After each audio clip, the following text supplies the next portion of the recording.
El tema de los profetas, la división de los reyes, la diáspora, la dispersión.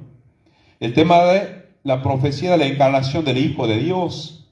Isaías entra como un profeta importante en el Antiguo Testamento y empieza a anunciar de la venida del Hijo de Dios.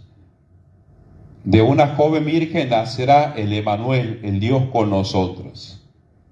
Entonces ya empieza a anunciar algo distinto.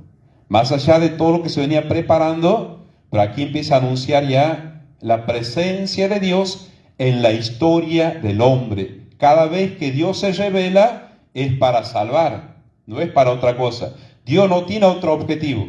El único objetivo de Dios es la vida del hombre, que el hombre viva. Decía uno de los santos padres, la mayor gloria de Dios es la vida del hombre. Dios no necesita que el hombre lo alabe, lo engrandezca, no. Él tiene todo, Él es todo. Entonces Él se revela para salvar. Cada vez que se revela es para salvar. Cada vez que se va mostrando es para salvar. Entonces ahí está la profecía de Isaías. Imagínense 600 años antes de Cristo. Después tenemos el tema de la anunciación y el nacimiento. Bueno, ahí empieza ya a cumplirse esa profecía 600 años después en esta joven virgen que escucha una propuesta por medio del ángel, pregunta, tiene dudas, pero ¿qué hace? Yo soy la servidora del Señor, que se cumple en mí lo que has dicho. Esa es la respuesta de María. Y esa respuesta, ese sí, cumple las profecías de Isaías.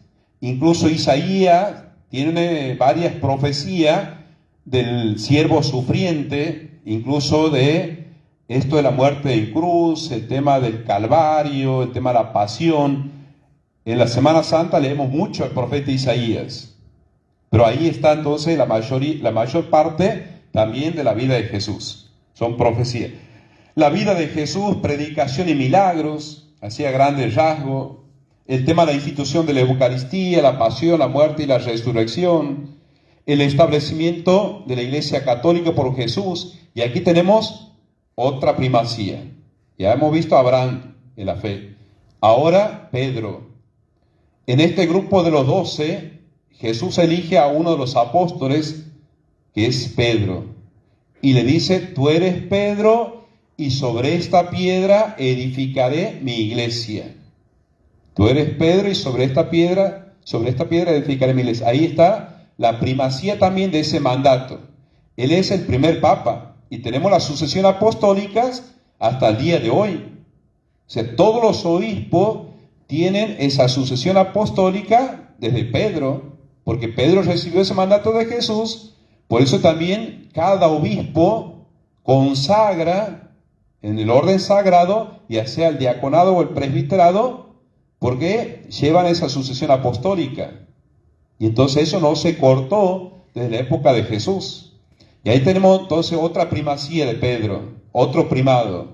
Pero aquí ya en cuanto a la edificación de esta nueva iglesia, donde ya es construida o hace presente, se hace visible el reino de Dios. Y Pedro lo lleva adelante, con miedos, con temores, dificultades, pero se fortalece después de la resurrección.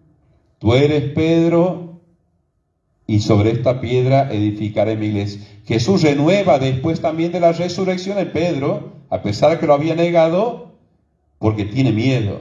Entonces, ¿qué hace Jesús? Pedro, ¿me amas? ¿Me quieres? Apacienta mis ovejas.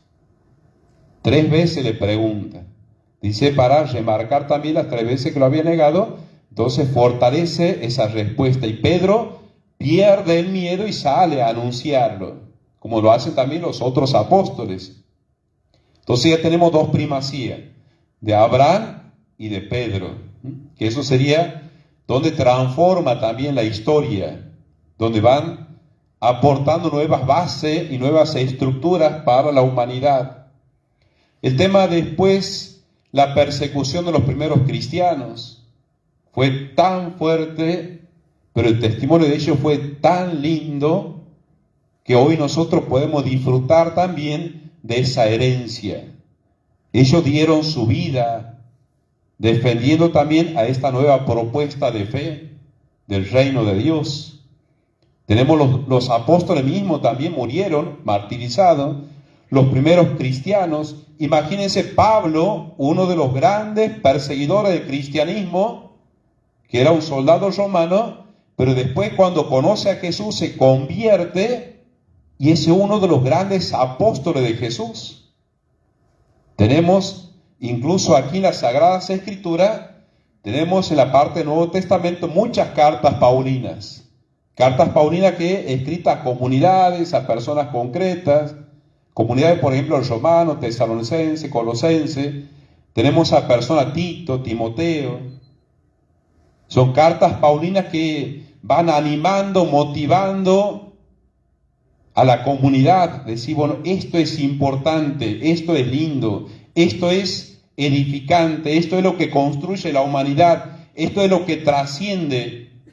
Entonces ellos comprenden la importancia de Dios en la historia del hombre y comprenden el mensaje de Jesús, a pesar que tenían miedo primero, pero pierden el miedo cuando reciben también ese Espíritu Santo. El tema de la iglesia a través de los siglos, las comunidades religiosas que se fueron formando, que eso también es algo, parte de la historia. Y aquí nosotros podemos remarcar, volver a la centralidad de Jesucristo. Entonces tenemos las dos primacías ya de Abraham y de Pedro, así a grandes rasgos. El tema de Jesucristo, verdadero Dios y verdadero hombre, eso no hay duda.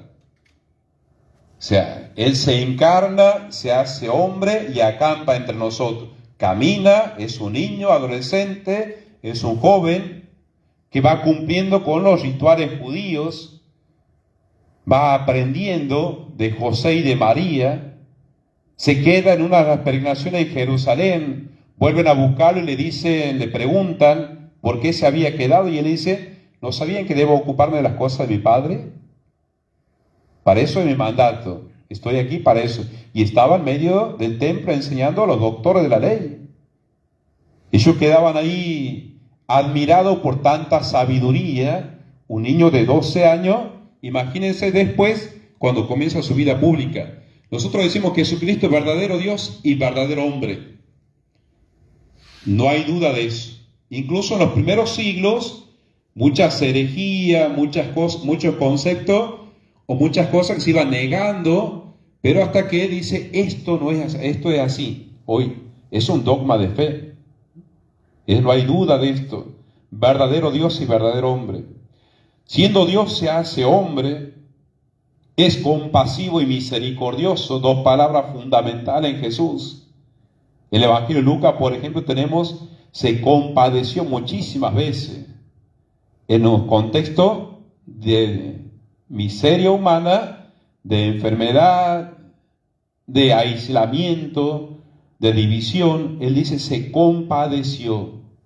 Por ejemplo, en los leprosos, que nadie se podía acercar, tenían que pasar a cierta distancia, marcaba la ley